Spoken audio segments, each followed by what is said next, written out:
Dag sê, vandag gesels ons oor die bestuur van ons angs oor ons eie nasie. Ons skrifgedeelte vir vandag kom uit 1 Timoteus 2 vers 1 tot 2.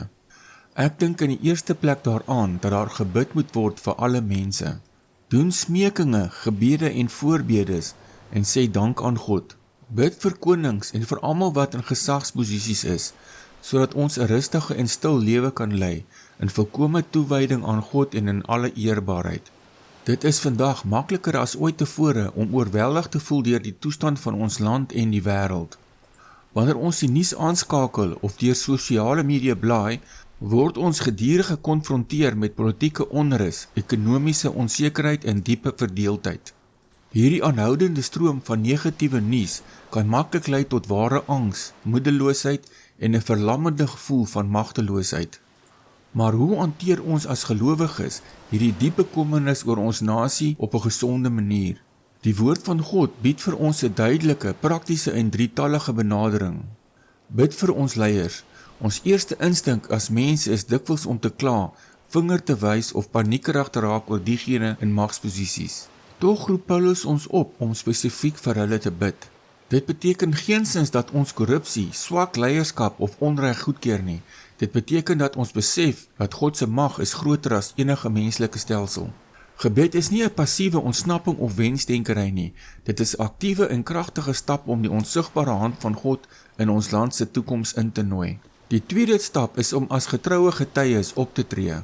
Te midde van nasionale chaos word ons geroep om anders te leef. Jou optrede in reaksie op 'n krisis is jou grootste getuienis aan 'n wêreld wat dophou. Wanneer ander mense vanuit vrees en woede optree, kan jy 'n anker van vrede wees. Deur met integriteit te werk, jou bure lief te hê en genade te toon in jou daaglikse wandel, word jy 'n lewende bewys van God se lig in 'n donker wêreld. Die derde stap is om die nasie aan God toe te vertrou. Uiteindelik moet ons onthou dat God soewerein is oor die verloop van die geskiedenis. Hy stel leiers aan en ontneem hulle mag. Nasies styg en daal deur die eeue heen, maar God se troon bly vir ewig onwankelbaar staan. Dit beteken nie ons is onverskillig teenoor wat gebeur nie, maar ons weier bloot dat vrees ons lewens dikteer. Jou roeping is nie om die hele nasie op jou eie te probeer red nie. Jou roeping is om te vertrou, die evangelie met ander te deel en hulle aan te moedig om getroue disippels van die Here te wees. Haal vandag daardie massiewe las van jou skouers af en plaas dit terug in God se bekwame hande. Hier is 'n praktiese stap wat jy vandag kan begin toepas. Kies vandag doelbewus om jou angs in aksie te omskep.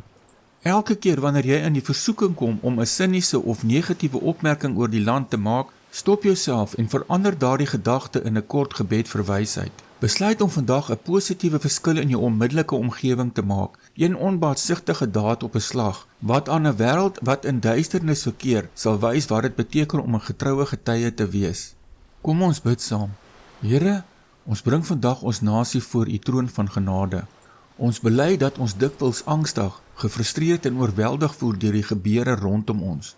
Gee asseblief wysheid aan diegene in leiersposisies en stuur hulle harte in u rigting. Help my om vandag 'n getroue, vreedsame getuie in my eie gemeenskap van u liefde te wees. Ek laat vaar my behoefte om in beheer te wil wees en ek vertrou ons land in u almagtige, betroubare hande toe. In Jesus se naam. Amen.